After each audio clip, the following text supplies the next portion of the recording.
questions. Yes, Honourable Leader of the Opposition, your PNQ, please. Thank you, Madam Speaker. Madam Speaker, I've given notice, the following private notice question addressed to Dr. the Honourable Prime Minister, Minister of Defence, Home Affairs and External Communication, Minister of Finance, Minister of Rodrigues and Outer Islands. Whether in regard to Mr R.S., former Governor, and Mr G.S., former Second Deputy Governor of the Bank of Mauritius, he will A, state the reasons, 1, for the resignation thereof, indicating the actions, if any, taken at the level of his office to reinstate confidence in the BOM and the financial sector, and 2, why he asked Mr R.S. to resign as chairperson of the Financial Services Commission, and B, for the benefit of the House, obtain information as to the 1, compensation paid thereto, and 2, total cost of missions undertaken and per diem allowances paid thereto. Thank you, Madam Speaker.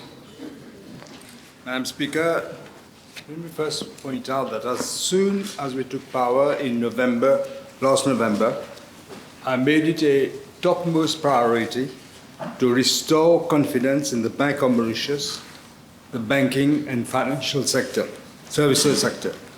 Therefore, one of my very first decisions was to appoint a new governor, a new first deputy governor, and a new second deputy governor, and a new board comprising of top professionals to clean up the mess left behind by the previous management, including the MIC saga and so many other blunders that had accumulated until then.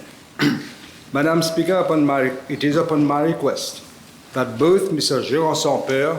and Dr. Ramgoolam successively submitted their resignation as second deputy governor and governor of the Bank of Mauritius. As I indicated in an earlier press conference, the situation of permanent conflict between the two could not be allowed to continue in the interest of the proper functioning of the banking and financial services sector. The House will have noted we have proceeded with the appointment of a new governor and a new second deputy governor without any delay so as to ensure the continued efficient functioning of the Bank of Mauritius. I had indicated previously that the departure of the governor had nothing to do with his professional competence. In fact, the ex-governor had performed very well with respect to the management of the monetary system, the banking system, and the overall financial system. The exchange rate has stabilized. The inflation rate has come down, standing at 3.4% in September of this year. And the country's official foreign exchange reserve have increased. When we took office, it was $8.4 billion US. It has now increased to $9.6 billion. That is a little bit more, $1.1 billion US more. Let me stress that we have appointed a new governor and a second deputy governor who are perfectly suitable for the positions. The governor is someone with excellent credentials and has extensive international experience, having worked for many years at the IMF. The second governor is a career professional who has been at the management level at the Bank of Mauritius for over 4 decades. Madam Speaker, with regard to Part A2 of the question, Dr. Sitanan resigned as chairperson of the Financial Services Commission because his appointment as chairperson of the FSC at the time was made upon his appointment as governor of the Bank of Mauritius.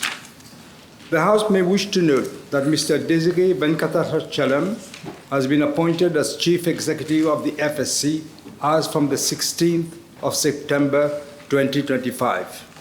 Mr. Venkatachalam is a seasoned development banker with over 30 years of international experience in finance, including holding multiple senior leadership positions for over 2 decades at the African Development Bank. I had met him for the first time at the African Union Summit in Ethiopia. And I also met the then president of the African Development Bank Group, who agreed to my demand to exceptionally release Mr. Venkatachalam at the earliest. Madam Speaker, we are convinced that with appointments at the Bank of Mauritius and the Financial Services Commission, confidence in the banking and financial sector will continue. With regard to Part B of the question, I'm informed by the Bank of Mauritius that an amount of 5.5 million rupees will be paid to Dr. Sitharan in conformity with the terms and conditions of his contract of appointment. With regard to Mr. Sampere, I understand that 512,000 rupees will be paid in conformity with the terms and conditions of his contract of appointment. With regard to Part B2 of the question, let me remind the House that the former Minister of Finance refused to reply to parliamentary questions relating to the cost of missions and per diem of the previous governor. Let me quote what he said. He said, "La banque étant une institution fonctionnant de manière autonome et indépendante, il ne serait pas judicieux de ma part de divulguer les informations demandées."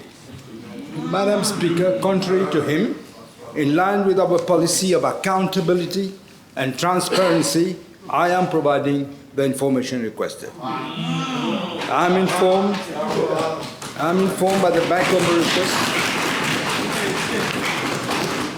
I'm informed by the Bank of Mauritius that the total cost of missions undertaken by the ex-governor amounted to 4.3 million rupees, which includes per diem of 2.2 million rupees. I wish to emphasize that the per diem rate has been paid at the existing rate. With respect to Mr. Sampere, I'm informed that no overseas mission has been undertaken by him. Your first supplementary. Yes, thank you, Madam Speaker. First lesson. Thank you, Madam Speaker. I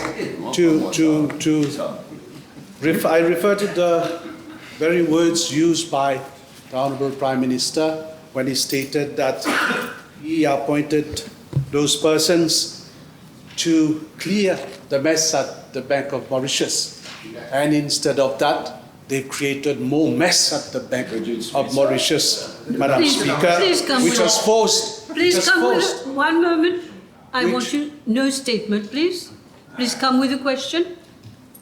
Thank you, Madam Speaker, which has forced the Honourable Prime Minister to sack the persons I referred to. May I ask, Madam Speaker, the Honourable Prime Minister, with regard to the first Deputy Governor of the Bank of Mauritius, Mr. R.S. He also has been the subject of severe allegations. Can the Honourable Prime Minister inform the House why the first Deputy Governor is still in post, whereas the Governor and the second Deputy Governor have been asked to resign, Madam Speaker? Yes, Prime Minister. Yes, allegations, as you said, allegations are made against everyone. But we haven't found any substance in those allegations. Second. Now, if you don't find any substance, there have been allegations on a meeting between the first Deputy Governor and a representative of the Bank of Africa Group, and a letter addressed to Leader of the Opposition, first please. Deputy Governor confirming that meeting has also been made public Put it in the form. press. Has the Honourable Prime Minister inquired please. about this allegation in particular? One moment, Prime Minister. Anything you want to say, Leader of the Opposition, you're a seasoned politician. Please put... No. One moment. Let me do my job. The rules change now. No. All I'm asking is the same thing you want to say, put it in the form of a question. All right? Can we do that? Please, Prime Minister. But as I just said, there are no substantive allegations are made against even him. Allegations are made, but we have to have substantial proof of anything. There is none. Okay. Your third question, if you have one, Yes. in the form of a question, please. Yes. Madam Speaker, the former governor of the Bank of Mauritius leaves behind a climate of suspicion and a central bank which has lost all its credibility in the eyes of the public. Can the Honourable Prime Minister inform the House whether the new management of the BOM has initiated an internal inquiry about all these issues, particularly following possible leakage of information and documents at the BOM? Will he agree that by maintaining, and I come back again to that, Madam Speaker, by maintaining the first Deputy Governor in post, this will further damage the credibility and reputation of the central bank? You will agree? You will agree, Honourable Prime Minister, that the first deputy is tainted and he should go? I don't agree at all. I just said. There were two questions in one. Yeah. The first one. With what you're saying. You're saying, but I don't agree at all. As for whether investigations are being done, I think that was the question. Yes, I'm told yes. Don't put two questions at the same time, please. You got time. You got time. Madam Speaker, one of the decisions of the former governor of the Bank of Mauritius was the suspension of a trade unionist, Mr CR. Now that the governor has been sacked, will the bank consider reviewing that decision in order to dispel, and that is important, that perception of a culture of harassment and bullying at the Bank of Mauritius? It has absolutely nothing to do with the question, but let me remind the leader of the opposition, he should know that the Bank of Mauritius has total independence. I'm not going to put my nose in whatever the bank is doing. One more question. Madam Yes. Speaker. Madam Speaker, there has been serious allegations of interference in the activities and the administration of the Bank of Mauritius by the son of the former government, for example, concerning allocation of tenders, and I refer to, for example, the IT project, recruitment of a canteen operator, and also for the setting up of that meeting with the CEO of the Bank of Africa. Has the Prime Minister himself inquired about these allegations, and will he guarantee, Madam Speaker, to the House and the population that this was not the case at the Bank of Mauritius? I cannot guarantee anything. The investigation is ongoing. I'll let the investigators do their work. In the same vein, Madam Speaker, can the Honourable Prime Minister inform the House whether that Mr T.S. have had access to confidential information and files at the Bank of Mauritius? Are you in a position to say Surely that? the leader of the opposition, how will I know? But the investigation is being done. That's all I can say. But you haven't done anything on the Prime Minister. Should. Madam Speaker, there has been recordings of threats between the directors of Menlo Park and the son of the former governor of the Bank of Mauritius. Will the Prime Minister, now I'm talking, consider putting an independent inquiry on all these aspects, due to the fact that it may have happened that the documents and statements done may have been controlled, if I put it this way, par une main invisible, en dehors de la police. As I explained to the leader of the opposition, honourable leader of the opposition, there is an investigation ongoing on everything. I am not going to comment on them to prejudice an investigation that is ongoing. Yes. Yes, Leader of the Opposition. Madam Speaker, Mr G.S, the former second Deputy Governor, has filed a complaint at the level of the FCC. And I trust that the FCC is inquiring. But in the meantime, will the Prime Minister consider conducting a separate inquiry at the level of his ministry, I'm saying, especially on all decisions taken by the previous government? Are you saying we should have two separate investigations, Yes. parallel? Are you? Surely the leader of the opposition is just saying this without thinking. Because you won't have two parallel. The FCC is investigating. Let them investigate. So the FCC is investigating. Can the Honourable Prime Minister inform the House why, with regard to the statement made by the directors of Menlo Park against Mr T.S., the police is taking so much time. And while in the case reported by Mr. T.S. against the reporter, Mr. N.J., the police acted so rapidly. Did the governor or his son intervene for the arrest and search of Mr. G.S. at his There is a substantial question on this later on. There is a question. There is a substantial question, but I can tell you, to say that the police acted immediately is not actually true. You will see when I answer the question. The second thing is, everybody is suing everybody. So let the investigation see what is true and what is not true. Madam Speaker, the Honourable Prime Minister stated that he, the Deputy Prime Minister and also the Commissioner of Police were not made aware of the arrest of Mr. N.J.